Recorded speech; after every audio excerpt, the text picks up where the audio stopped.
Hi, I'm Dan Q, and you're listening to a podcast that nobody ever asked for, exclusively about things that only I find interesting. Today, I'd like to tell you about Carl Person.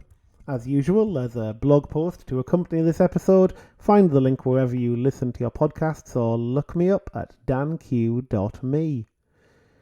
It's Wikipedia's 25th birthday this year. They're encouraging people to try to read one Wikipedia article a day for 25 consecutive days as a way of celebrating this milestone. I've been participating, and I've been using the random article button to pick random articles each day, reading around them, and if they're interesting, I've been writing blog posts and recording podcast episodes about them and about what I learn. You're listening to such an episode. Today, my random article was Carl Person. And person is spelled exactly as you'd expect. Carl Person. Just sometimes when you're playing the, hey, Wikipedia, give me a random page game, you get a hole in one. And that's what happened today when I landed on the article for Carl Person. Yes, Person is his actual surname. Now, speaking as a person with a silly name, in my case just the letter Q, it pleases me to find people whose names probably cause them at least as much trouble as mine does me. Wikipedia wasn't any help at all understanding where the surname Person comes from, and Carl isn't even noteworthy enough to appear on the list of notable people with that surname, but I did enjoy exploring around for a bit. I discovered jazz saxophonist Houston Person, which sounds like the beginning of a news headline about someone from Houston, who once released an album called Person to Person. Also, I discovered actress and filmmaker Marina Person, who did a documentary about her father, also a filmmaker, Louis Sergio Person, and that documentary was entitled Person. I think the name might be related to the Swedish surname Persson, which has two S's in. It literally means son of Per, where Per is a Scandinavian variant of the name Peter. That probably means there's a Per Person somewhere in the world. If you're listening, Per Person, drop me an email. Anyway, back to Carl Person. So Carl trained as a lawyer and spent the 1960s working in a variety of corporate law firms. This included the one for which Richard Nixon was a partner during that period in the 1960s after Nixon failed to get elected as governor of California and announced he was retiring from politics, only to come back 6 years later to be elected president. The interesting bits of Carl's career came later.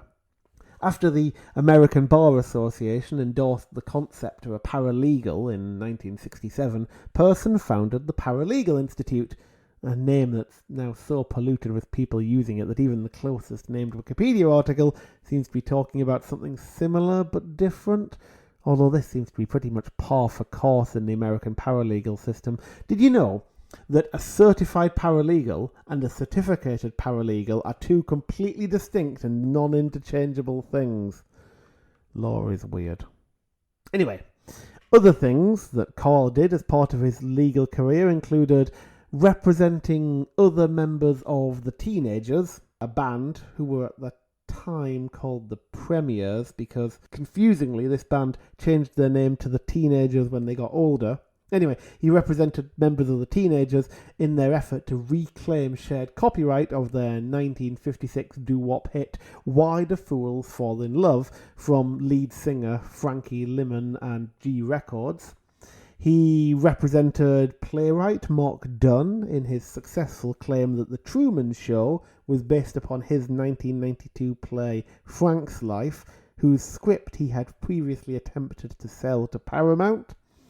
And Carl helped Ralph Anspach, whose book I read once, back in 2013, I think, in Anspach's appeal against the ruling that Anspach's board game Anti-Monopoly was derivative of Parker Brothers' stake in Monopoly.